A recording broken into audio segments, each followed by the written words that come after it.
Bonjour à tous, c'est Wassim, bienvenue sur Starting Blockchain. Aujourd'hui, on se retrouve avec Alexandre. Salut, Salut, Watsim.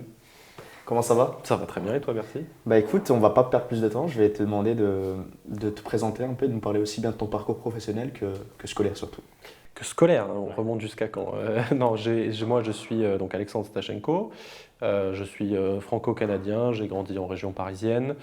J'ai fait un bac S, puis prépa économique et commerciale voie scientifique, que j'ai abouti sur ESCP Europe, enfin à l'époque, parce que maintenant c'est Business School. Et j'ai, comme beaucoup de gens, sorti de prépa, en fait moi je suis allé dans la prépa pour la prépa, c'est-à-dire que j'ai un profil plutôt analytique, j'aime bien réfléchir, j'aime beaucoup la géopolitique, j'aime beaucoup la philosophie, etc.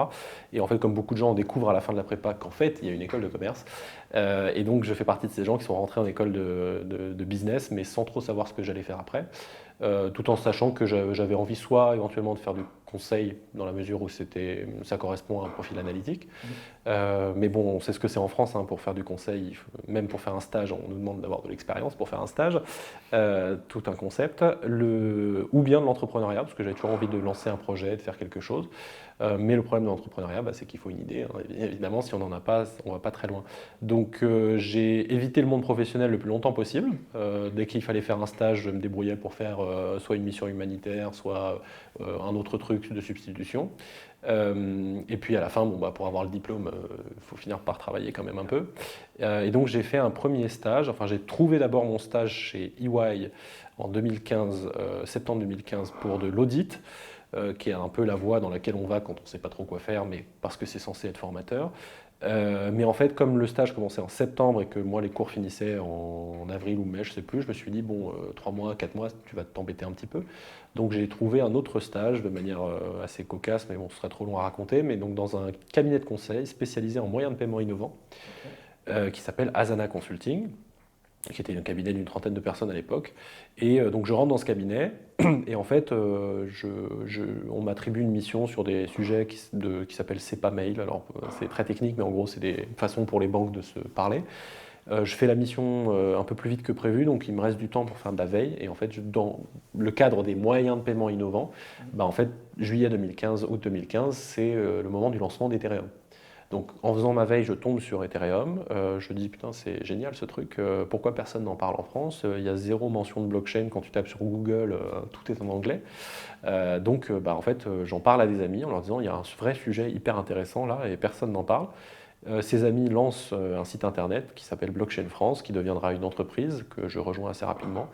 Et donc on a transformé ensuite ça en entreprise pour faire du conseil et de la formation aux entreprises sur les sujets blockchain.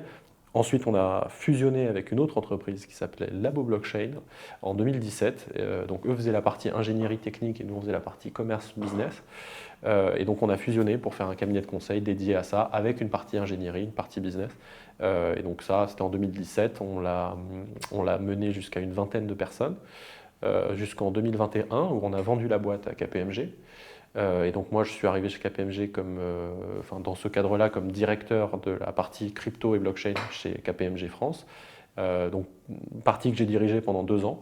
Et je suis parti ensuite en juin 2023, donc il y a un peu plus d'un an, pour redevenir indépendant sur la partie expertise et conseil, conférences, auteur, et faire un peu ce qui me plaît à côté. Et puis maintenant je redéveloppe des projets à droite à gauche. J'essaie de faire un projet de minage qui sera un peu long à détailler, mais en tout cas, voilà, j'ai retrouvé un petit peu de liberté dans ce que je veux faire et je n'exclus pas de revenir évidemment sur un projet qui me plaît. Voilà. En gros, là, ma première question juste après, c'était te demander un peu comment est née cette passion vis-à-vis des cryptos, mais tu en as déjà parlé en fait avec ton stage Ouais, en été oh, c'était pas une passion au départ, hein. vis-à-vis de Euh, l'Ethereum. Est-ce que tu peux nous en dire plus? Ouais, en fait, je suis rentré dedans juste je dirais par passion. Passion serait exagéré. Moi, 2015, je suis un étudiant un peu perdu qui ne s'intéresse absolument pas à la finance, que je trouve être un monde lointain, déconnecté du réel, avec des gens chiants, en gros. Euh, en fait, c'est dans le cadre de cette veille où je me dis, mais en fait, c'est intéressant, ce truc-là n'existe pas. À l'époque, je suis hypé par des trucs assez débiles, en fait, qui n'ont d'ailleurs pas eu lieu depuis parce que ça ne marche pas. Alors je me souviens qu'IBM avait fait tout un truc pour dire grâce au smart contract, vous allez avoir un drone qui va amener votre lessive, enfin des trucs à la con, quoi. Et en fait, bon, ça ne marche pas, mais c'est un autre sujet. Mais moi, j'ai été hypé, j'étais en mode, ah putain, en fait, c'est assez visionnaire, un monde où en fait beaucoup d'interactions se font automatiquement, on a sorti les intermédiaires de la boucle, c'est intéressant. En fait, c'est comme quand tu découvres Internet dans les années 90 où en fait ça ne fonctionne que par centralisation et on te dit en fait ça peut marcher autrement. Donc moi je suis curieux, je regarde, c'est hyper intéressant ce truc, mais je rentre par la porte Ethereum. Donc je rentre par la porte programmabilité, smart contract, voilà, interaction avec le monde financier traditionnel et avec d'autres trucs, et je trouve ça intéressant. Et en fait, c'est que assez rapidement, alors je crois que ça doit être en septembre ou octobre 2015, que moi, quand j'essaie de comprendre un truc, en règle générale, je ne me satisfais pas vraiment de la superficialité ou du bullshit. Donc, ce que j'ai assez rapidement fait, et ce que beaucoup de gens auraient dû faire mais n'ont pas fait, c'est qu'en fait, je me suis dit, mais comme il n'y a pas d'information sur Internet, comme il n'y a personne qui comprend ce que c'est, et que comme quand je m'adresse à la finance traditionnelle, ils ont tendance à me balayer d'un revers de main en me disant « ça ne marchera jamais ce truc », en fait, il faut que j'aille voir la communauté, il faut que j'aille voir les gens qui sont persuadés que ça sert à quelque chose parce qu'ils ont compris quelque chose que moi, je n'ai pas compris. Et donc, j'ai rejoint les forums, j'ai rejoint les Slack, je suis allé au Meetup, je suis allé voir des gens. Et en fait, c'est en allant un peu plus profondément justement sur le pourquoi, tu poses le pourquoi, on te répond, tu poses pourquoi du pourquoi, on te répond le pourquoi du pourquoi, comme un gamin de 5 ans en fait, où tu embêtes tout le monde à demander 28 fois pourquoi jusqu'à ce que tu aies vraiment compris le fondamental. Et finalement, tu as plusieurs réponses différentes, du coup ça te permet aussi de te construire un... Ouais, exactement, mais c'est surtout qu'une fois que tu commences à te construire ton avis, les avis divergents, tu les challenges. Et en fait, c'est ça qui est très intéressant dans le milieu crypto à l'époque, c'est qu'il n'y avait pas de page Wikipédia, quoi. C'est-à-dire que le mécanisme pour se faire une opinion sur beaucoup de sujets aujourd'hui, c'est un réflexe Wikipédia. C'est je tape le nom sur Google, je vais voir sur Wikipédia et j'ai l'impression que c'est une synthèse plus ou moins juste de ce qu'on peut trouver sur un sujet. Bah, tu tapes blockchain ou Bitcoin ou Ethereum sur Google, il n'y a rien, nada. Il n'y a que des articles en anglais, beaucoup sont orientés d'ailleurs. Et donc tu es obligé de faire ton tri et d'activer ton cerveau et faire de la critique intellectuelle. Et du coup, ça veut dire qu'il y avait aussi tout à faire. Il y avait tout à faire, c'est pour ça qu'on a fait notre site, parce qu'on est parti du postulat qu'en fait il n'y avait rien en français. Donc on allait faire un site d'information en français, c'est tout. Mais donc en tout cas, moi je suis rentré par la porte Ethereum. Ensuite, j'ai contribué, comme je le disais, pendant quelques mois à la partie, en fait les cryptos ça a l'air un truc un peu sulfureux, mais la blockchain a l'air d'être vraiment intéressante. Au bout de, je dis, un peu moins d'un an, je commence à comprendre qu'en fait, pas du tout. En fait, encore une fois, quand tu remontes dans les fondamentaux les uns après les autres, tu comprends assez rapidement que blockchain sans crypto, ça ne veut rien dire du tout et ça ne peut pas marcher. Et donc se forge petit à petit ma conviction que blockchain privé, ça ne sert pas à grand-chose, les blockchains publiques sont intéressantes. Ensuite, tu rentres dans le dur en te disant mais pourquoi il y a plusieurs blockchains publiques, quel est l'intérêt de leurs jetons les unes par rapport aux autres? Et en fait, assez rapidement, tu converges vers Bitcoin. En disant mais en fait Bitcoin c'est la seule qui est publique, qui n'a pas eu de ce qu'on appelle unfair distribution, donc qui a été presque organiquement faite.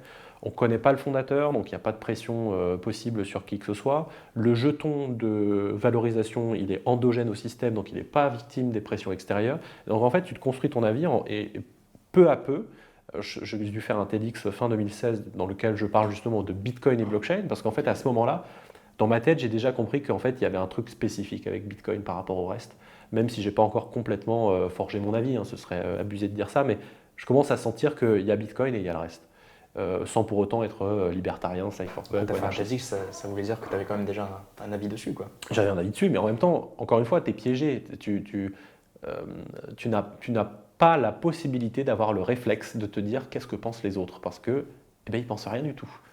Donc tu arrives comme une forme d'explorateur où tu arrives sur un sujet, tu demandes autour de toi, vous en pensez quoi?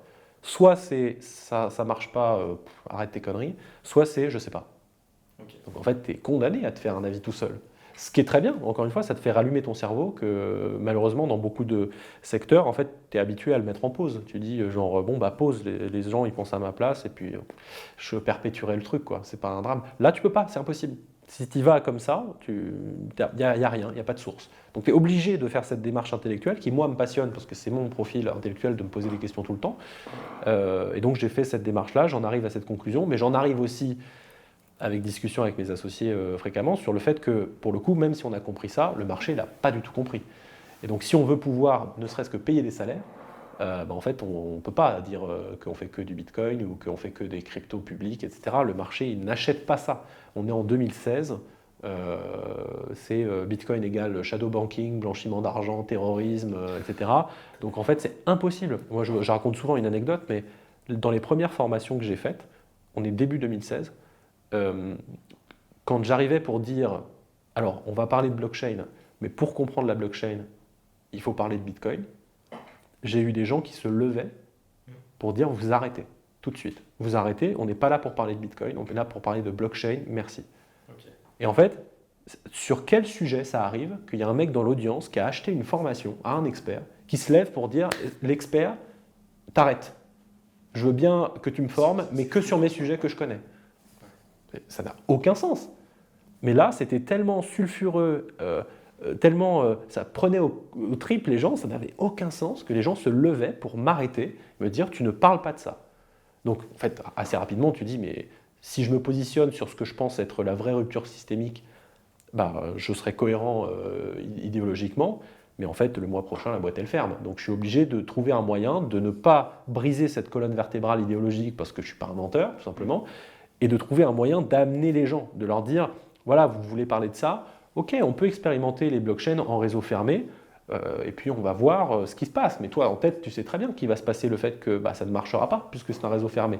Mais eux, au moins, ils auront mis les mains dans le cambouis, tu les auras amené un pas de plus vers la compréhension, tu pourras leur expliquer avec une démo qui fonctionne que en fait, ça ne marche pas, il te manque le jeton d'incentive économique, donc qu'est-ce qu'on fait? Prochaine étape, peut-être on va aller en public. Ah, super, intéressant. Et en fait, on a essayé de transformer la boîte en façon d'amener les gens à comprendre ça, tout en essayant de trouver toujours, c'est toujours le dilemme de l'entrepreneur, mais tu dois toujours trouver le bon compromis entre tes convictions et le marché.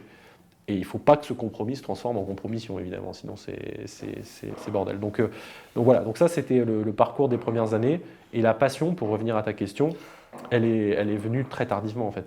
C'est-à-dire que typiquement dans le bear market 2018-19, je crois que c'est par là, nous on se posait des questions, on disait mais en fait est-ce qu'on a vraiment raison contre tout le monde ou est-ce que finalement non, comme prévu le truc s'effondre et ça vaut rien? On ne sait pas en fait à ce moment-là, tu ouvres les médias 2 fois par semaine, t'es une merde en fait. On te le dit clairement, on te dit t'es un gogo, t'as cru à ce truc-là, allez reviens dans les trucs un peu plus sérieux quoi, mets une cravate. Et donc en fait, tu prends ça 2 fois par semaine pendant 2 ans. Au bout d'un moment, ton cerveau il finit par te dire bon, admets que tu as eu tort et retourne dans le truc quoi. Donc tu doutes, mais tu es obligé quand tu doutes de dire bon est-ce que je refais mon analyse et je trouve l'endroit où je me suis trompé dans mon raisonnement et j'admets que j'ai eu tort et je passe à autre chose. Tu refais ton analyse et tu fais mais je comprends pas, non en fait j'ai raté quelque chose, mais je n'ai pas changé d'avis en fait. Et en subissant cette forme de pression sociale dans un environnement qui était de plus en plus délétère, tu finis par ne continuer qu'effectivement si tu as une passion. Et moi, je l'ai trouvé justement en faisant vraiment cette segmentation intellectuelle, en disant ok, il y a le marché, il y a la crypto publique, il y a Ethereum, il y a les smart contracts, il y a la finance qui va se révolutionner très probablement, la tokenisation, etc. Moi, ça ne me passionne pas intellectuellement. Je comprends l'intérêt, mais ça ne me passionne pas intellectuellement. Et puis, il y a Bitcoin qui est une proposition de monnaie. Sur un autre modèle qui change énormément de choses d'un point de vue géopolitique, écologie, sobriété, économie, finance, relations internationales. Et en fait, ça c'est le truc où je me passionne intellectuellement parce que même avant de toucher au sujet monétaire, je l'ai dit tout à l'heure, même au niveau de la prépa, je suis allé en prépa parce que j'adore la géopolitique, j'adore la philosophie, j'adore les machins. Donc j'ai réussi à connecter tous mes sujets d'intérêt, d'analyse macro un peu, et de me poser la question qu'est-ce que cet ovni vient changer là-dedans? Et en fait, je suis le seul à le réfléchir. C'est pas vrai, mais dans la caricature, ce que je veux montrer, c'est que ce qui est d'autant plus passionnant, c'est que non seulement le sujet est intellectuellement passionnant, mais en plus, comme il est gênant pour beaucoup de gens, en fait, ouais, tu as un côté explorateur. Souvent, tu es le premier ou un des premiers à proposer une réflexion, typiquement sur Bitcoin et environnement, sur Bitcoin et géopolitique. Les gens ne veulent pas le penser. Donc en fait, il y a un boulevard pour penser quelque chose qui soit intéressant, un petit peu à côté. Comme on disait tout à l'heure, il restait tout à faire. Quoi. Pardon ? Comme on disait tout à l'heure, il restait tout à faire. Du coup. Ouais, alors c'est moins le cas aujourd'hui, mais aujourd'hui encore, je pense que ce deuil public n'a toujours pas été fait de considérer qu'il y a Bitcoin et il y a le reste. Donc en fait, même aujourd'hui, non, c'est pas trop tard si vous voulez vous lancer dedans. On n'est toujours qu'à 12% des Français qui ont de la crypto, donc il reste encore 88% à les convaincre. Non, c'est comme ce serait arrivé sur Internet en 98 et dire je suis too late, quoi. Non, le truc à long terme, il est là pour rester. Enfin, en tout cas, c'est ma conviction. Donc, tu as parlé beaucoup de ton profil intellectuel, mais moi je vois qu'il y a aussi un profil entrepreneurial. Totalement. J'ai remarqué que quand tu racontais tes anecdotes, c'est que tu n'attendais pas en fait que les choses viennent à toi, tu te lançais de toi-même, tu prenais des risques. Et justement, en 2015, c'est l'année où tu lances ta première startup, Blockchain France. Ouais. Est-ce que tu peux nous dire comment s'est passée sa création ? C'est passé de manière un peu contre-intuitive parce que, comme je le disais, en réalité, j'ai pas tant que ça un profil entrepreneurial au départ. J'ai plutôt le profil analytique, c'est-à-dire le profil de la personne qui dit « Ah, c'est super intéressant » et qui après fait rien. Ce qui est exactement ce que j'ai fait. C'est-à-dire que j'ai vu le truc, j'ai dit « Ah, c'est super intéressant », j'en ai parlé à des amis en leur disant « C'est super intéressant » et après je suis rentré chez moi. Voilà. Et après, mes amis, pour le coup, eux qui sont des rouleaux compresseurs, le lendemain, il y avait un site web. Okay. Et donc, quand moi je les ai recroisés en soirée plus tard, je leur ai fait Ah, c'est toujours super intéressant mon sujet. Ils ont fait Bah ouais, oui, nous on a lancé un site web. J'ai fait Comment ça, vous allez lancer un site web donc, je veux bien rejoindre votre initiative.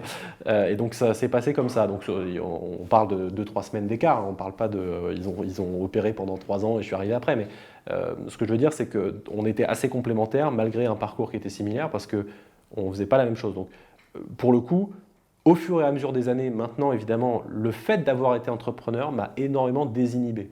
Parce que tu te rends compte, en fait, quand tu rentres dans le monde professionnel, qu'il y a une forme de barrière mentale qui tombe, où quand tu es étudiant ou quand tu es plus jeune, tu te dis, le monde professionnel, c'est un monde d'adultes très sérieux qui savent ce qu'ils font.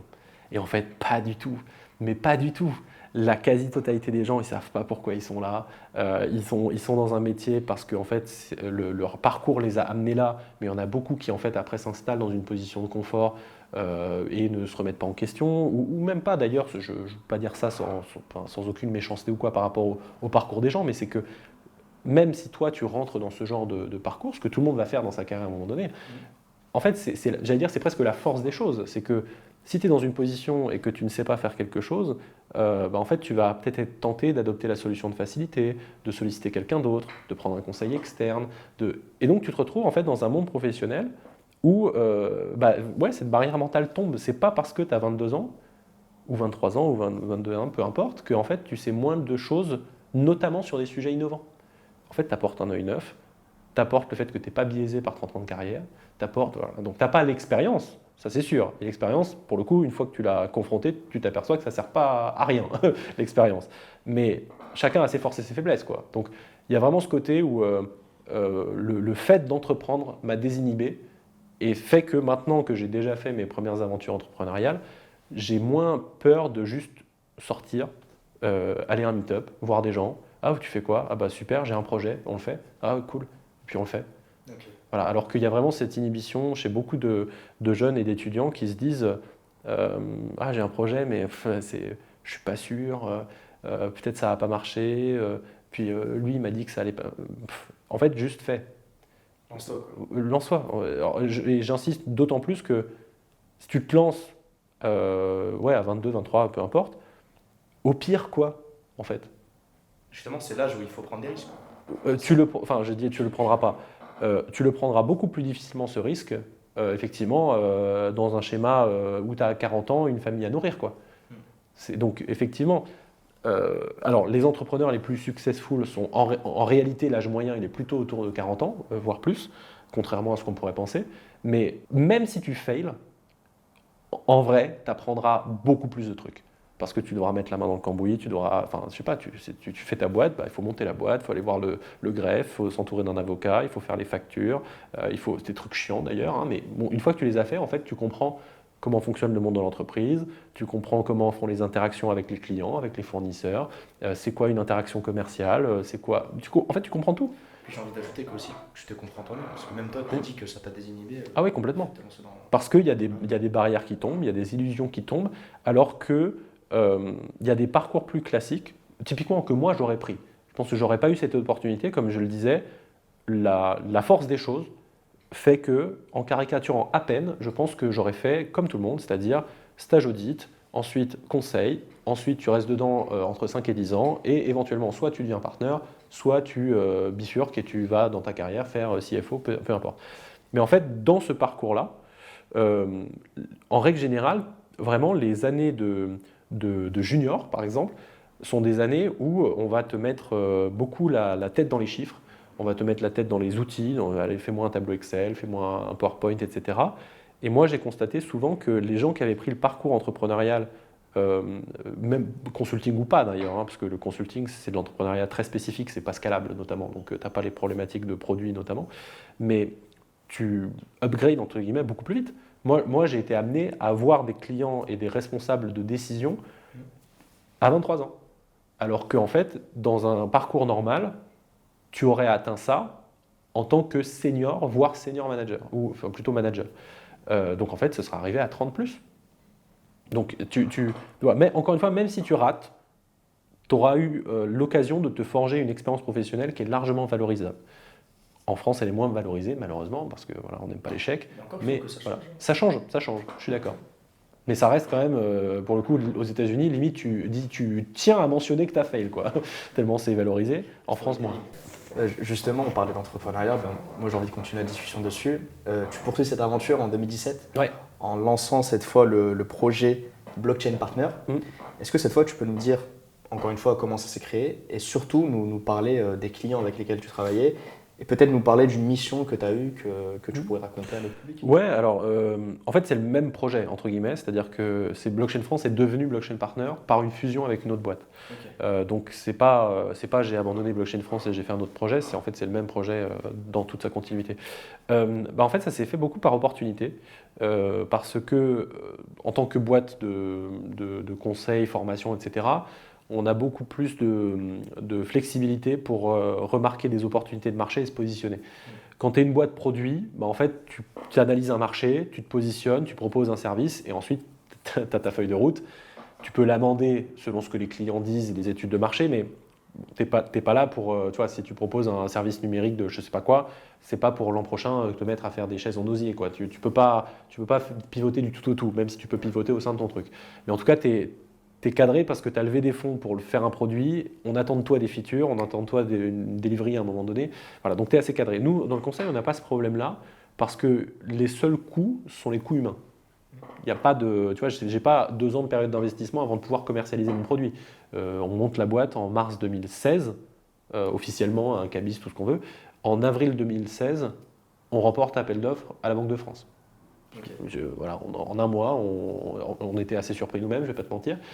Mais on a rencontré en mars 2016, je crois, ou en février, je ne sais plus, mais Claire, donc, qui était mon associé, a rencontré Adrien Lafuma, qui était le fondateur de Labo Blockchain, qui était un ingénieur, donc, qui travaillait depuis un certain nombre d'années pour différentes banques, notamment la BNP.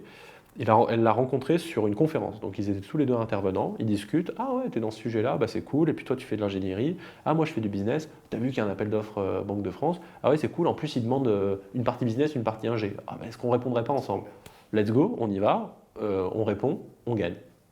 Mais on gagne, je veux dire, la boîte existe depuis 1 mois, et les concurrents c'est IBM et Deloitte, quoi. Donc on est là, mais quoi?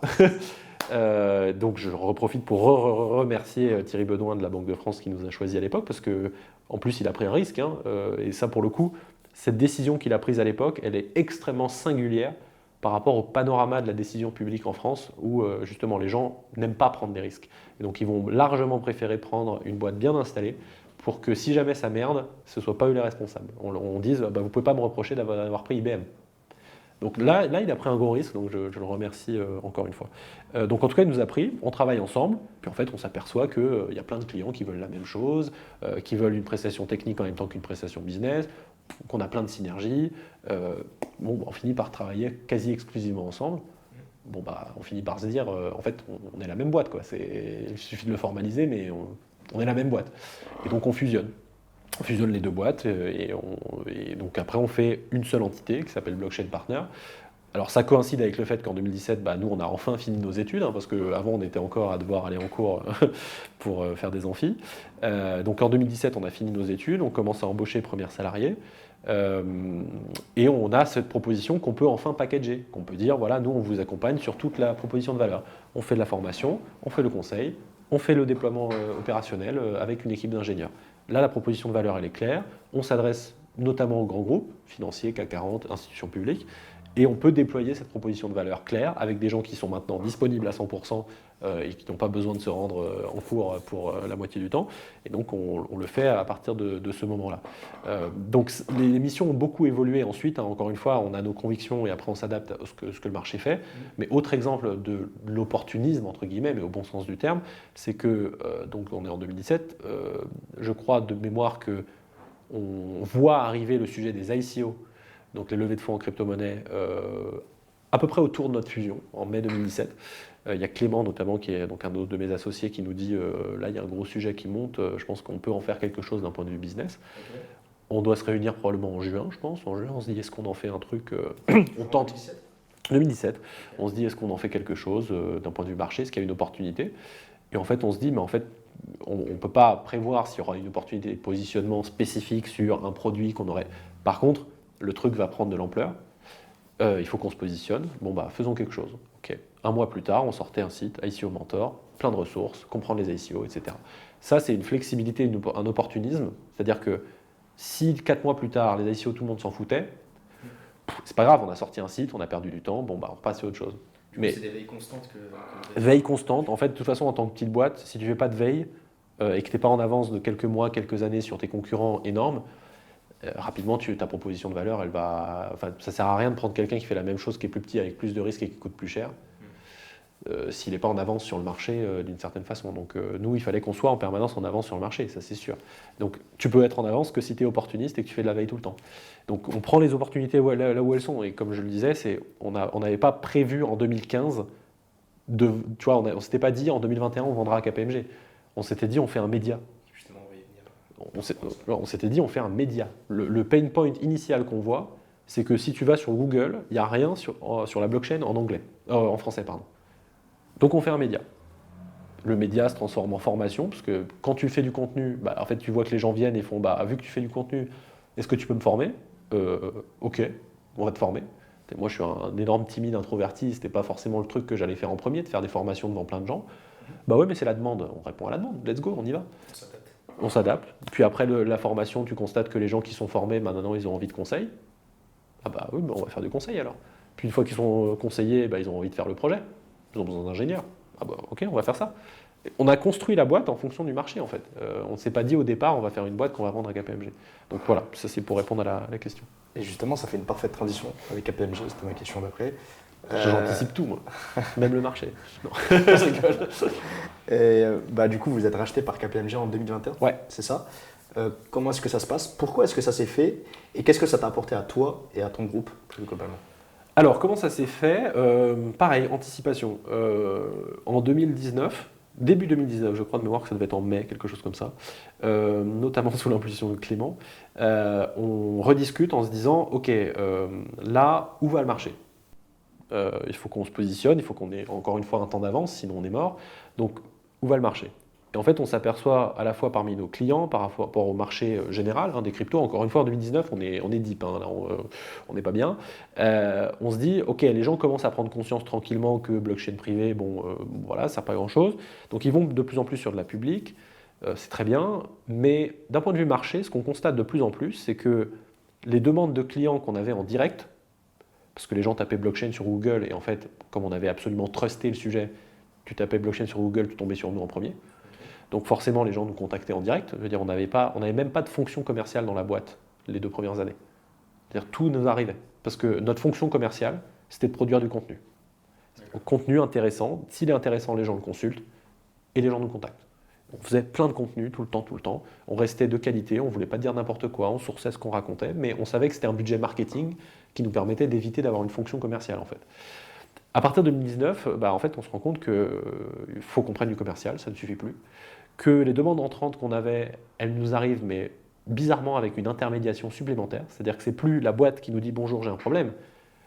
On est contacté par des cabinets de conseil qui nous disent « j'ai un client qui a un problème ». Et donc on se dit, mais en fait, c'est assez évident, c'est que plus le marché va maturer, plus nous, on va arrêter de recevoir des demandes entrantes sur la seule base du fait que, en réalité, quand tu es en 2017 et que tu appelles ton cabinet de conseil traditionnel, je ne sais pas, tu es n'importe quelle boîte, Total, EDF, peu importe, tu appelles ton cabinet de conseil traditionnel, habituel, et tu lui dis, voilà, j'ai vu le sujet blockchain crypto, c'est quoi ce truc? En fait, à cette époque-là, les cabinets répondaient, c'est rien, ne vous en faites pas. Donc en fait, qu'est-ce qu'ils faisaient?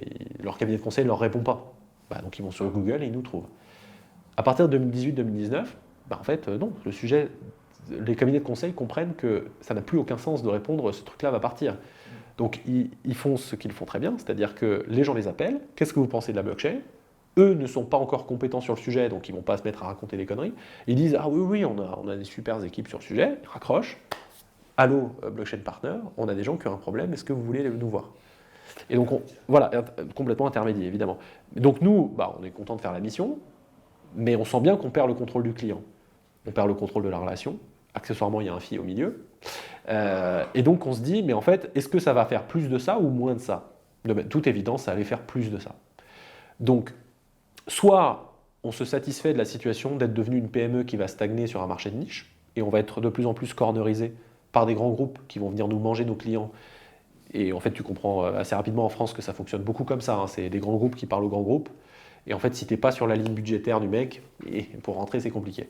Donc, soit on fait ça et on s'en satisfait, nous, ça ne nous satisfaisait pas. Soit, en fait, on anticipe le truc et on va voir un acteur du conseil et on lui dit, prenez de l'avance sur vos concurrents. Au lieu de monter une équipe, ça va vous prendre 3 ans. Achetez-nous, en fait, on est déjà opérationnel. Et pourquoi ce choix de KPMG? Est-ce que vous avez déjà des contacts avec eux? À ce moment-là, nous, on fait la démarche stratégique de nous dire, la prochaine étape, c'est que c'est le moment pertinent pour intégrer un grand groupe.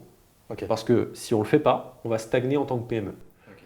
Donc, il faut qu'on intègre un grand groupe. Et donc, à ce moment-là, on entame une démarche. On va voir un cabinet de M&A, on dit, voilà, nous, c'est ça notre démarche stratégique, on cherche des cabinets de conseil qui sont intéressés, qui partagent un petit peu notre vision quand même, on ne va pas non plus aller chez n'importe qui, et on va discuter. Et donc là, on commence à démarcher plein de gens, donc de notre chef, en leur disant, est-ce que ça vous intéresse, l'acquisition d'une équipe crypto, etc. Il y a plein de gens qui répondent, non, ça ne nous intéresse pas. Il y en a quelques-uns qui répondent, oui, ça m'intéresse, mais c'est pour l'avoir sous le coude et vous ferez autre chose. Non. Et il y en a quelques-unes qui disent, oui, ça nous intéresse, on pense que le marché est intéressant, donc rencontrons-nous. Puis on rencontre plein de boîtes. Et il se trouve qu'à la fin de ce processus, c'est KPMG qu'on a choisi, et qui nous ont choisi aussi, évidemment. Voilà. Mais tout ce processus-là, eu en 2019, aurait dû aboutir d'ailleurs début 2020, mais le Covid est passé par là. Et donc après, ça a délayé, on s'est retrouvé à le faire en 2021. Mais on avait déjà eu, voilà, c'était par anticipation, et c'est nous, c'est pas KPMG qui est venu, ou n'importe qui d'ailleurs, qui serait venu nous voir pour dire « Ah, on a envie de vous racheter ». C'est nous qui avons dit « Voilà, on pense que le marché va dans cette direction, ça nous semble plus pertinent d'anticiper et de dire « C'est le moment de se vendre ». Ok. Et justement, en arrivant du coup chez KPMG, vous collaborez avec eux, comment est-ce que eux ils percevaient les cryptos à cette époque-là? C'est alors j'allais dire bien et mal. En fait, déjà, il y a un fait qui va parler pour eux, c'est que ils ont notamment une partenaire qui s'appelle Catherine Philippe, mais il y en a d'autres, qui sont suffisamment convaincus par l'importance du sujet pour jouer leur crédibilité en interne sur l'acquisition d'une équipe dédiée. Donc en fait, c'est déjà une réponse à ta question. Okay. C'est que pour eux, c'est un vrai sujet qui va monter.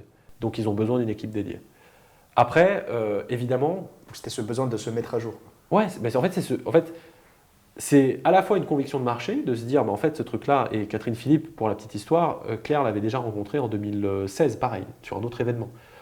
Et donc, en fait, elle nous connaissait. C'est-à-dire que quand elle a reçu le dossier sur la table en disant, voilà, il y a une équipe qui est à l'achat, je les connais, ces gens-là, ils sont bons, en fait. Je les ai déjà vus, ils ne racontent pas de crack, et je sais qu'ils sont là depuis un certain temps, donc je vais les rencontrer, parce que, il y a eu une corrélation, une correspondance entre le besoin qui se faisait sentir chez KPMG et nous, notre anticipation de marché, du fait que ça a été pertinent de le faire.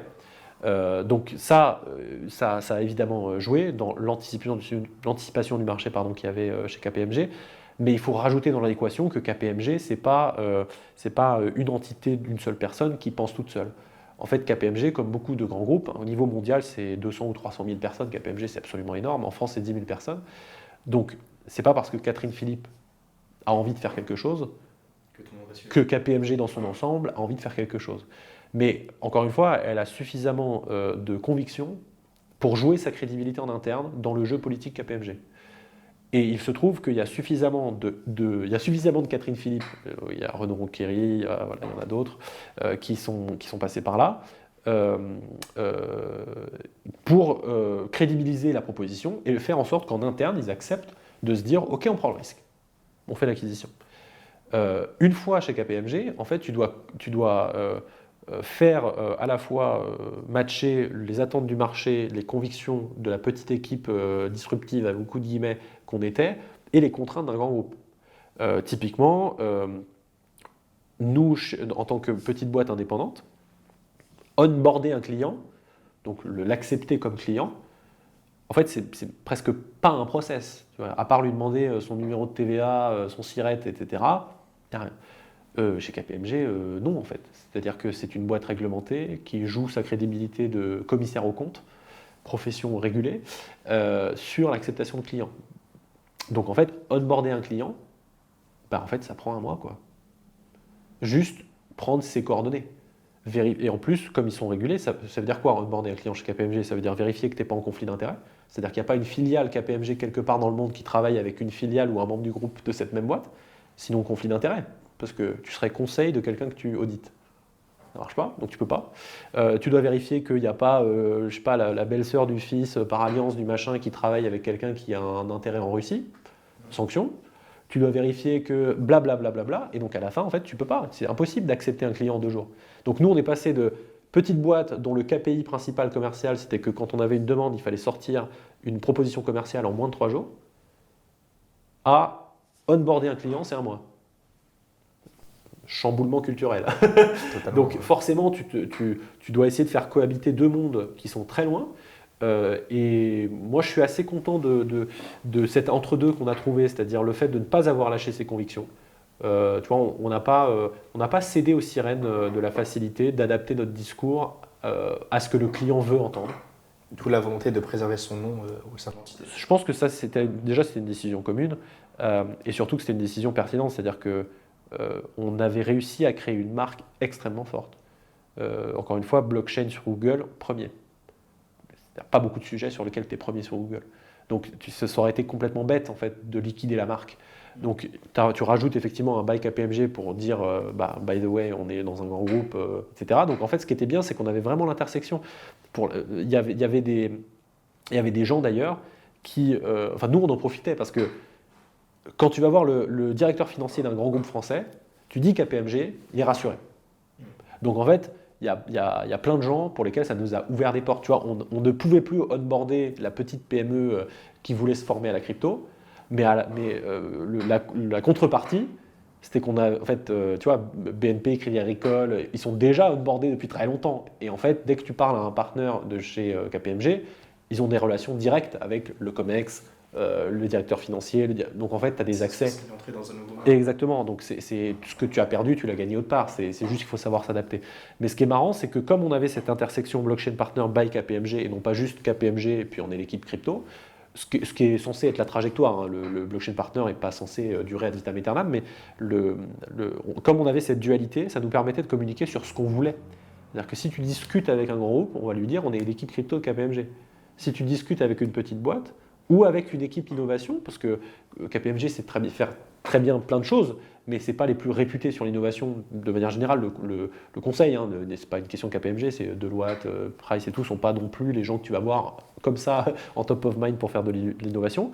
Bah, en fait, quand tu allais voir un département innovation même d'un grand groupe, bah, on disait qu'on était blockchain partner, petite start-up, qui en fait est encore en capacité de penser de manière indépendante, un peu out of the box comme on dit en anglais. Donc, et donc ça, on pouvait jouer sur cette culture double qui me permettait d'avoir un peu le meilleur des 2 mondes. Donc ça, c'est pour ça que je te dis, je suis assez content je suis parti après 2 ans parce qu'en fait la transition était faite. C'est-à-dire qu'on a une équipe de personnes qui n'ont pas renié leurs convictions, qui savent quand même faire les compromis qu'il faut pour parler au marché de manière cohérente, et qui le fait avec tout l'arsenal presque super puissant d'une boîte comme KPMG. Donc voilà, c'est comme ça que ça s'est passé, que moi ce que j'en retire, mais c'est juste que voilà, après moi mon profil fait que je n'avais plus de pertinence dans le schéma. C'est une fois que j'ai fait la transition, moi je suis le fondateur, l'entrepreneur, le dirigeant, j'avais envie d'avoir la vision, de prendre des décisions rapidement, etc. le cadre ne le permet pas. Okay. C'est pas possible. Donc une fois que j'ai fait la transition, je suis pas sur de l'opérationnel, mais en même temps je suis un directeur qui ne peut pas prendre de décision rapide. J'ai pris ma place dans le dispositif. Une fois que j'ai fait la transition, hein, le but est que, quand même, tu vois, je ne voulais pas me barrer et l'édifice s'effondre. Donc voilà. Ok. Bah justement, encore une fois, tu fais la transition, décidément, vers 2023, c'est là où tu décides d'être entre guillemets indépendant, Ouais. si j'ai bien compris. Tout à fait. Donc, est-ce que tu peux nous dire ce que tu fais aujourd'hui depuis 2023? Est-ce que tu as déjà pensé à relancer un projet entrepreneurial? Oui, bien sûr. Comment ça se passe pour toi, Alexandre? Alors, j'ai quitté KPMG en juin 2023. Effectivement, d'abord j'ai pris du temps pour moi, première chose, parce que je ne vais pas vous mentir que dans l'entrepreneuriat, il n'y a pas beaucoup de vacances. En fait, il y a vraiment un côté où quand tu es entrepreneur, quand c'est ton projet, c'est ton bébé, quoi. Donc tu ne le quittes pas le vendredi à 18h. C'est absolument certain, tu le quittes pas. Donc les vacances, les soirs, les week-ends, etc. Ça ne veut pas dire que forcément tu vas nécessairement faire un burn-out pour ça, bien que moi j'en ai fait un par exemple. Mais ça veut dire que potentiellement, s'il y a une merde le samedi à 18h, il y a une merde le samedi à 18h, quoi. Enfin, voilà, il faut le faire. Donc ta charge mentale, pour le coup, elle ne s'en va jamais. Okay. Donc ça, ce qui fait que c'est pas fait pour tout le monde, je pense, l'entrepreneuriat. Déjà, il faut avoir envie de sacrifier une partie de sa vie pour se dédier à ça. Donc bref, là, à ce moment-là, je me suis dit, je prends un peu de temps pour moi, donc je suis parti, j'ai fait autre chose. Mais ensuite, je me suis consacré à des choses que je voulais faire depuis un petit bout de temps, et notamment beaucoup d'écriture. J'ai écrit le livre que j'ai écrit sur l'environnement, donc Bitcoin, une solution contre-intuitive au changement climatique, je l'ai fait à ce moment-là. Parce que j'étais libéré de mes contraintes, de la charge mentale, etc. J'ai fait OK, je vais pouvoir me concentrer sur ce sujet-là. Je fais mon bouquin, let's go. Ensuite, j'ai passé tout juin à écrire des articles sur ce que moi je retirais de mon parcours. Donc ce que j'ai vu en fait de mes yeux vus sur des sujets, le financement public, mon lien avec les députés, mon lien avec les médias, etc. qui sont des choses où je pense qu'à mon âge, très peu de gens l'ont vu. Donc je trouvais que c'était intéressant de raconter ce que j'avais vu en fait, sans le bullshit, sans le machin, de dire voilà ce qui s'est passé en fait ces dernières années derrière, dans les coulisses. C'est bien, tu as pu aussi faire un petit bilan de tout ce que tu as vu. Voilà, bilan, tout à fait, mais bon, à moitié public du coup ce bilan. Alors j'avais fait un de mes articles sur nos amis les banques, parce que j'ai beaucoup de choses extrêmement critiques à dire sur elles, non pas sur le concept de banque, ni sur les banques en particulier, mais sur la situation du système bancaire français qui est un scandale absolu, mais bon, bref, je ne l'ai pas sorti parce que, pour diverses raisons, mais ça reste quand même un sujet que je mets régulièrement sur la table dans mes interventions, de dire voilà, attention, on est devenu un cartel, il y a plein de trucs qui sont illégaux qui se passent, c'est pas bien, et donc ça reste un de mes chevaux de bataille réguliers. Donc ça, c'est pour juin, juillet, août, après vacances, etc. Et après, je suis revenu avec... je vais repartir sur ce qu'on disait au tout début, je suis un peu retombé dans mes travers de non-entrepreneur. C'est-à-dire que j'ai beaucoup écrit, j'ai analysé plein de trucs, j'ai fait plein d'écritures, j'ai dit c'est super, j'ai machin. Et après, je rentrais chez moi, il ne se passait rien, quoi. Et notamment, alors il y a eu un événement en fin octobre, début novembre 2023, où je suis allé, qui s'appelle Be Only à Annecy, où il y avait plein de gens qui étaient dans le monde du Bitcoin, qui sont venus, avec des gens d'horizons très divers d'ailleurs. Et en fait, en allant à l'événement, je me suis repris la claque de ce que je raconte, entre guillemets, moi-même. C'est que je me suis redit, mais arrête tes conneries, en fait. T'es expert, t'as l'expérience, t'es sur le sujet, t'as une conviction, t'as vu un business model et tu fais rien. Mais Alexandre, fais quelque chose à un moment donné. Et le fait de rencontrer d'autres gens du milieu, le fait de voir qu'il y avait des gens qui mettaient des mains dans le cambouis pour le minage en particulier. Donc moi, je me disais, ouais, le minage, c'est super intéressant sur le papier. Mais bon, je sais à peine tritouiller un ordinateur, c'est pas pour moi. Et en fait, tu vois les gens et tu fais, genre, mais en fait, c'est con, pourquoi je lance pas un projet? Et donc, je suis revenu en disant, oui, allez, hop, on va relancer un projet, ça va être bien. Et donc, j'essaye de lancer un projet de minage, effectivement, sur du biogaz de site d'enfouissement, donc c'est très précis, mais avec un business model qui est assez simple, c'est qu'il y a plein de biogaz qui est émis par des sites d'enfouissement de déchets, dont on ne sait pas quoi faire, parce que par définition, le site d'enfouissement de déchets est loin de tout. Et en fait, c'est du biogaz qui aujourd'hui n'est pas valorisé dans un certain nombre de cas, il est juste brûlé. Voilà, parce que sinon ça nous emmerde et que s'il n'est pas brûlé, en fait c'est ton site qui peut prendre feu, ce qui est plus emmerdant. Et donc en fait je vois cette opportunité de marché, je me dis allons-y. Et je me lance, donc je commence à contacter des gens. Et donc je reprends ce côté dont je parlais au début de l'interview, c'est-à-dire lancez-vous quoi. J'essaye de me lancer. Après, je ne garantis pas la réussite, c'est même fort probable que ça échoue parce que... Surtout que toi, tu avais un petit bagage avant quand même. Ah oui, mais ça n'empêche pas de retomber dans ces travers malheureusement. Mais comme je le disais, je pense qu'en France, malheureusement, ça va échouer parce que je ne vais pas rentrer dans les détails, mais en gros, le marché n'est pas fait pour ça en France. Il a déjà été trusté par la puissance publique qui en fait subventionne partout. Donc l'initiative privée est moins rentable parce qu'en fait, en permanence, les acteurs privés ont une alternative financée par le contribuable. Donc forcément, c'est un peu difficile de concurrencer.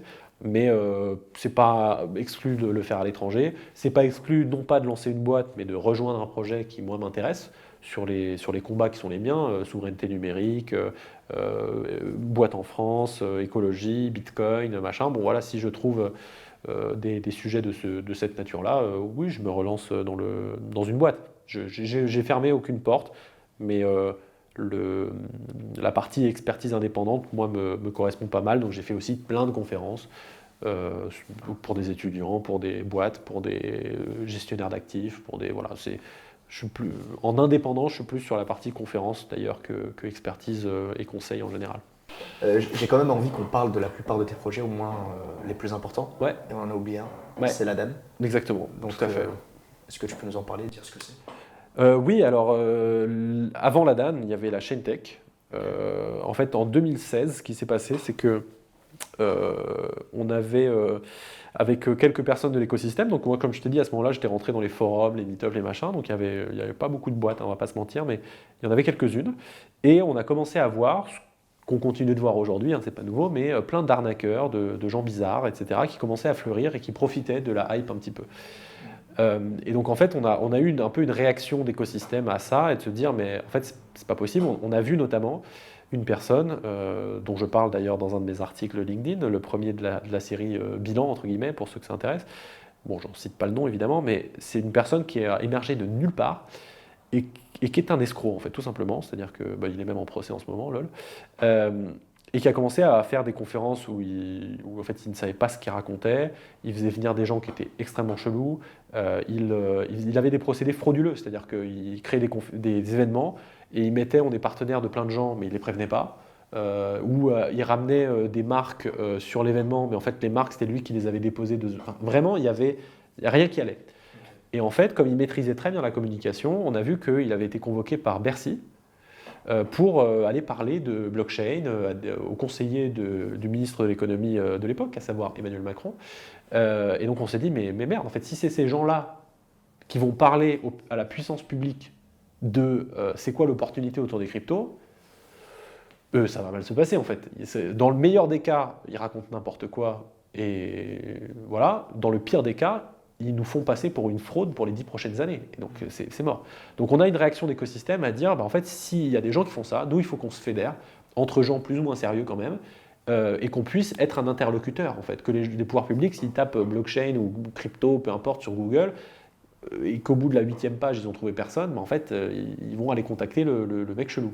Donc il faut qu'ils puissent nous trouver assez facilement. Donc on fonde la chaîne Tech à ce moment-là. Donc chain pour blockchain et tech pour la tech, en disant on va être une association des gens de l'écosystème, et on veut se mettre en interlocuteur des pouvoirs publics. Donc moi, je deviens président de la chaîne Tech, et la chaîne Tech officie de 2016 à 2020, avec plein de sujets sur lesquels on a été sollicité.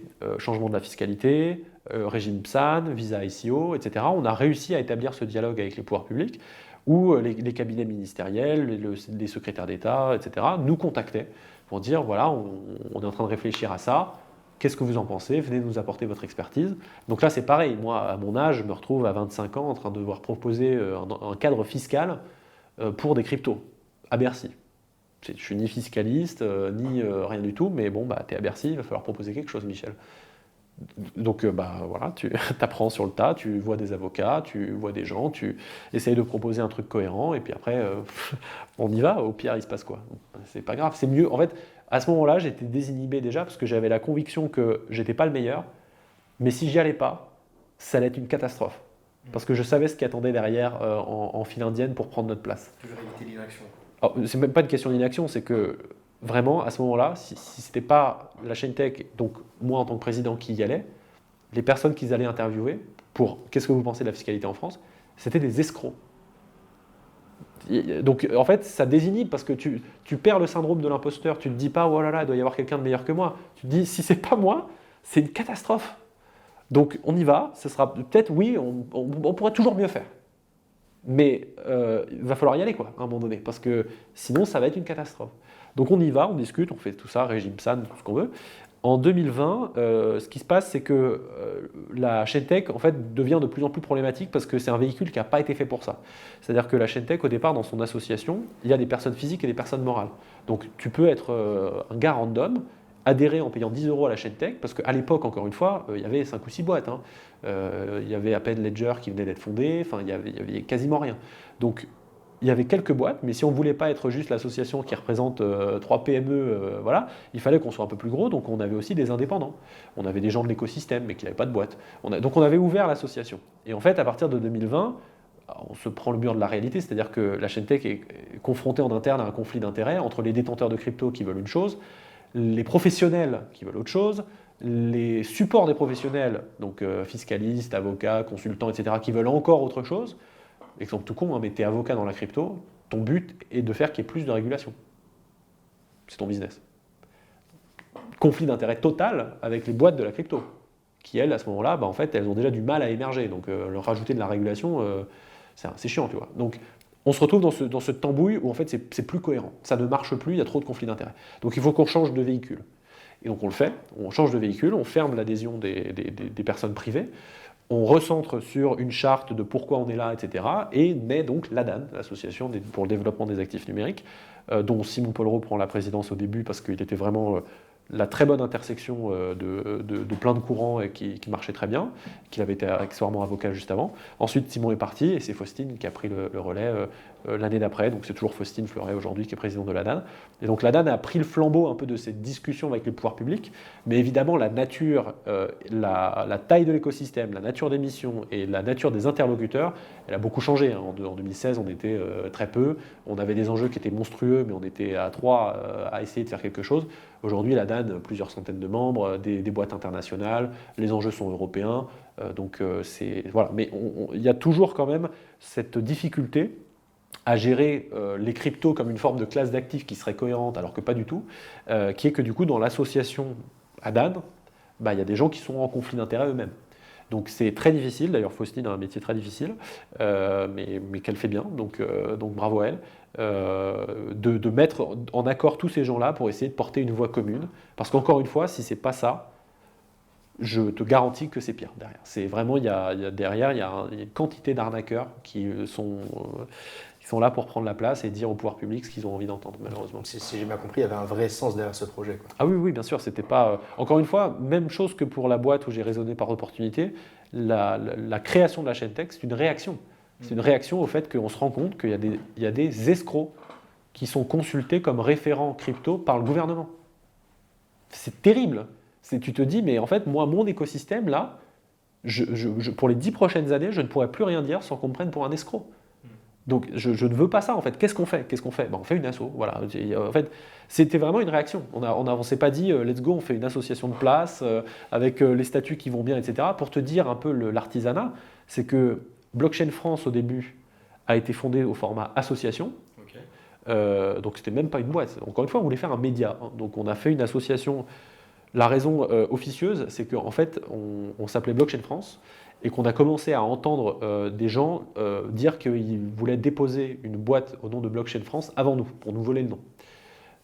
Et donc en fait, on a fait non, on a surréagi, on a dit on dépose le premier truc qui passe, on fait une association. Donc on a déposé l'association Blockchain France, ce qui nous a permis de shotgunner le nom, entre guillemets, et ensuite, 2 mois après, on faisait la boîte en bonne et due forme. Mais du coup, restait une asso, qui ne servait à rien, avec des statuts. Et en fait, quand on a voulu faire la chaîne tech, on a dit, les gars, on a une asso qui est déjà fondée, on peut juste changer le nom, en fait. Donc c'est pour te donner le niveau d'artisanalité du truc, c'est qu'on n'a pas, let's go, on fait un comité général. Non, on a dit, il y a une asso qui est morte là, on fait rien, c'est une coquille vide, est-ce qu'on ne reprendrait pas les statuts, on change 2-3 lignes et c'est bon. Chaîne tech.